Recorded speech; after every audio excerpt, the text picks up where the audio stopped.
Shalom famille, c'est l'heure de méditer notre pain du jour. Laissons-nous guider par le Saint-Esprit à travers notre frère Baudelaire. Que Dieu vous bénisse. Shalom, shalom, shalom, ma merveilleuse famille, priorité à l'évangile. Nous voici aujourd'hui jeudi 9 décembre 2021 pour notre rendez-vous de méditation ensemble. Permettez-moi de confier ce moment au Tout-Puissant Dieu, à l'Éternel des armées, au Dieu créateur, au Dieu omniscient, au Dieu omniprésent, au Dieu qui sait tout, qui peut toutes choses et il fait toutes choses à merveille. Béni soit Dieu, béni soit Jésus. Seigneur et Dieu de gloire, Dieu de bonté, éternel, mon Dieu, mon roi, je te bénis, je te rends grâce, je te sanctifie. Papa Jésus-Christ, je lève ma voix vers toi pour reconnaître combien de fois tu es bon.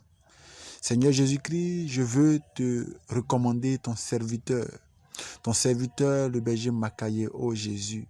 Je veux te dire merci pour sa vie, merci pour ce que tu le positionnes toujours dans les hauteurs. Tu l'accompagnes au sommet parce que Seigneur, c'est là que tu veux qu'il soit. Jésus, je bénis ton nom, je te rends grâce, je te sanctifie pour sa vie. Je te confie sa famille, je te confie ses enfants, je te confie son épouse, je te confie ses frères, ses sœurs, je te confie les membres de sa famille. Je te confie les membres de sa famille biologique, je te confie les membres de sa famille spirituelle, priorité à l'évangile. Béni sois-tu, Dieu de gloire, pour ce que tu es. Béni sois-tu, Dieu de gloire, pour ce que tu étais. Béni sois-tu, Dieu de gloire, pour ce que tu seras. Oh Jésus, j'aime quand la Bible nous dit que tu t'appelles Je suis. Ce qui veut dire que tu ne changes pas, tu restes le même, tu es constant, tu es égal à ta personne. Seigneur, ceux d'hier t'ont vu et tu étais Je suis. Seigneur, ceux d'aujourd'hui te voient et tu es toujours Je suis. La génération future te verra et tu seras toujours le même Je suis. Tu ne changes pas. Merci Seigneur. Merci pour ces responsables que tu as toi-même appelés par la puissance de ton esprit et ta connexion divine.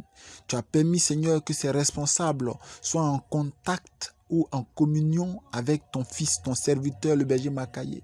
Et Jésus, je te bénis pour tous ces responsables qui sont déjà passés pour nous édifier à travers, Seigneur Jésus-Christ, ces enseignements que tu as dénommés ton pain de la première heure.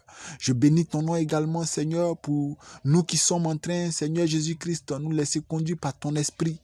Je te bénis également, Seigneur, pour ceux qui vont venir. Seigneur Jésus, je te bénis pour la grande famille priorité à l'évangile. Tous ceux qui, Seigneur, sont branchés à cette famille priorité et qui espèrent avoir quelque chose par l'intermédiaire de cette mission et de cette œuvre que tu as confiée à ton serviteur. Béni sois-tu, Dieu de gloire. Béni sois-tu, Dieu Tout-Puissant. Merci, Seigneur, Dieu de gloire et de bonté. Au nom de Jésus, j'ai prié. Amen, amen et amen. Frères et sœurs, aujourd'hui, nous sommes rassemblés et j'aimerais commencer déjà par ce rappel important qu'il faut que chacun continue de retenir. Il s'agit du fait que samedi, on va plus ou moins mettre les points sur les i. Nous allons donc essayer de répondre à certaines questions que beaucoup, je veux dire, nous avons plus ou moins des questions que nous nous posons sur la religiosité des d'autres personnes, sur la manière d'être chrétien de certaines personnes que nous n'arrivons pas à cerner. Et beaucoup parmi nous attendent forcément des explications sur la base de la parole de Dieu, de la Bible, pour pouvoir comprendre les fondements bibliques de certaines pratiques, de certaines manières de faire, de certaines communautés religieuses qui ne comprennent pas. Frères et sœurs, je suis certain que le Saint-Esprit s'est arrangé, je l'ai dit hier, je le dis encore, et à la fin, le samedi, nous aurons donc une réponse à toutes nos questions, et je vous l'assure. Même à 2 minutes de l'enseignement, nous allons avoir ces réponses parce que Jésus-Christ est souverain et le Saint-Esprit travaille. Alors, frères et sœurs, nous sommes rassemblés aujourd'hui, 9 décembre 2021, pour méditer sur notre sous-thème de ce jour qui est intitulé « Insistons sur la caractéristique majeure d'une armée idéale pour Dieu ». Frères, hier, la grâce de Dieu nous a accompagnés et nous avons pu comprendre que si une armée terrestre arrive à faire peur à beaucoup de personnes et même à beaucoup de chrétiens, nous qui sommes chrétiens, nous devons en réalité semer la terreur dans le monde adverse que nous avons découvert la dernière fois, en considérant nos valeurs caractéristiques que sont la communication entre nous chrétiens sans limite aucune, la soumission sans condition à notre Père céleste et la persévérance lors des combats, la persévérance lorsque nous sommes attaqués et comprenons que ça y va aussi de notre foi chrétienne. Car c'est en quelque sorte à nous que Jacques s'adressait et les autres ont intercepté cette adresse de Jacques qui nous était directement adressée, comme je l'ai dit, et ils l'ont mis en pratique, et ce qui paraît vraiment redoutable chez les hommes que nous voyons aujourd'hui. Alors, frères et sœurs, nous allons à présent lire notre texte d'appui. Et notre texte d'appui est tiré du livre de Luc, le chapitre 21, versets 34 à 36. Alors, frères et sœurs, je lis la parole de Dieu. Je lis la parole de Dieu dans le livre de Luc, chapitre 21, versets 34 à 36. La Bible dit ceci: prenez garde de vous-même, de crainte que vos cœurs ne s'apaisantissent par excès du manger et du boire, et par les soucis de la vie, et que ce jour ne vienne sur vous à l'improviste, car il viendra comme un filet sur tous ceux qui habitent sur la face de la terre. Veillez donc et priez en tout temps, afin que vous ayez la force d'échapper à toutes ces choses qui arriveront et de paraître debout devant le Fils de l'homme. Parole de Dieu, nous rendons grâce à Dieu. Alors, frères et sœurs, chrétiens, notre grand frère Luc nous demande, en tant que soldats dans l'armée de l'Éternel des armées, de prendre garde à nous-mêmes, c'est-à-dire de faire attention pour ne pas être plus lourd. Lourd, en quelque sorte, pour une anecdote, comme quelqu'un qui a mangé du foutou à 19h, parce qu'on mange beaucoup et on boit beaucoup. Pourquoi il nous le demande? Il nous demande de faire attention, eh bien, excusez-moi, pour ne pas que nous soyons surpris. Car le gars que nous négligeons, mais qui nous prend très très très au sérieux, viendra par surprise contre nous. Et le comble, il vient comme un filet sur les chrétiens. Surtout, je vous épargne trop de détails car je sais que vous connaissez tous très bien un filet et la performance qu'a un filet pour capturer un poisson. Donc quand on dit qu'il viendra comme un filet, on comprend un peu déjà comment il va venir. Mais Luc, nous conseille de veiller et de prier en tout temps, comme il nous dit de veiller et de prier en tout temps. Ainsi, nous pourrons échapper à l'attaque certaine de celui qui est le menteur, le méchant. Je ne sais combien de fois le définir, mais je pense que chacun sait comment il faut le prendre au sérieux.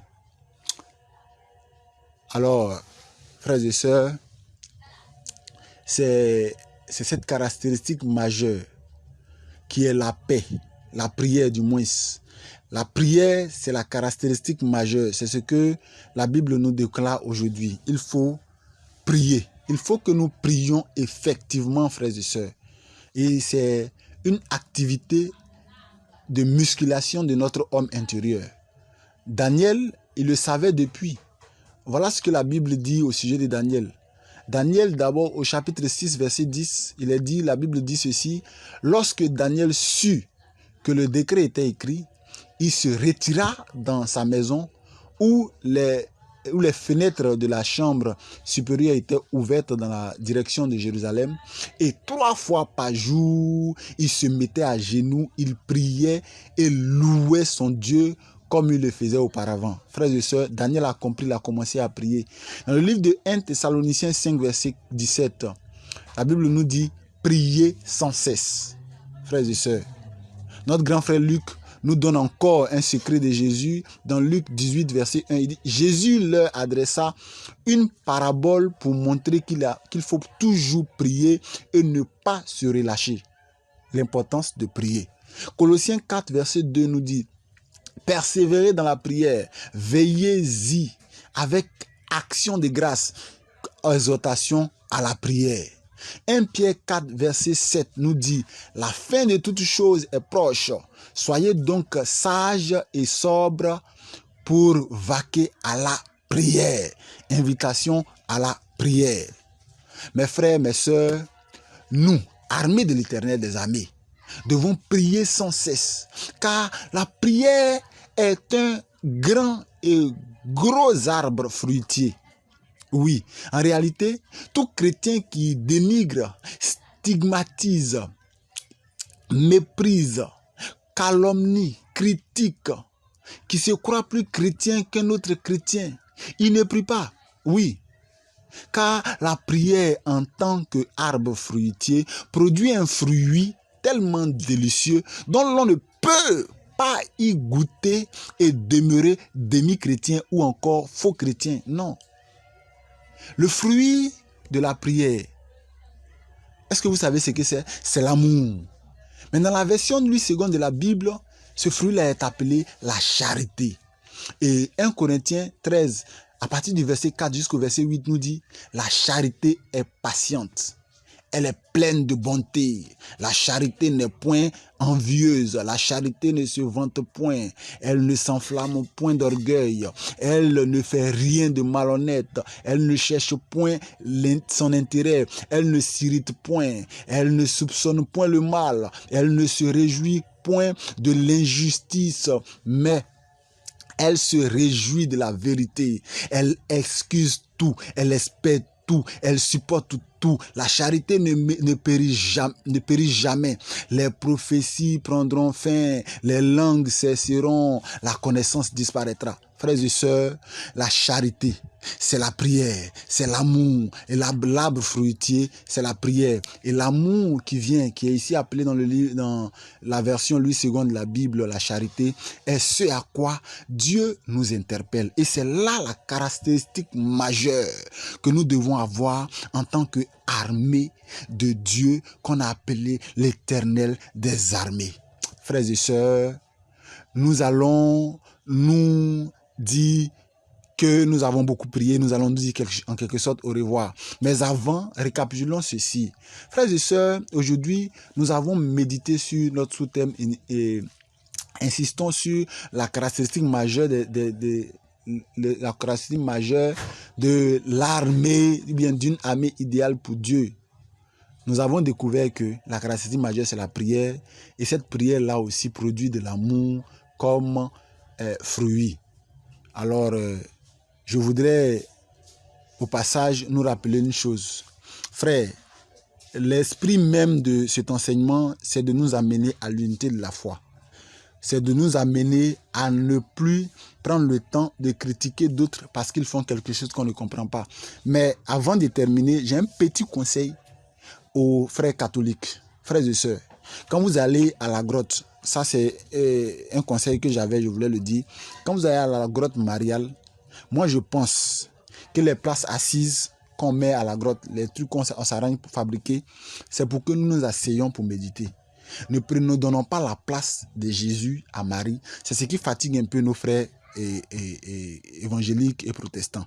Parce que ils voient des gens qui y vont, qui se couchent pour méditer, pour se couchent, qui adorent. Non, on met la place assise pour que vous allez vous asseoir pour méditer avec votre maman. C'est pas mauvais, mais ne déplaçons pas les choses. À vous les frères évangéliques également, c'est bien de critiquer, mais il ne faut pas critiquer ce qu'on ne comprend pas. Voilà, parce que nous, les Africains, nous les hommes, on est plus prêts à critiquer ce qu'on comprend moins.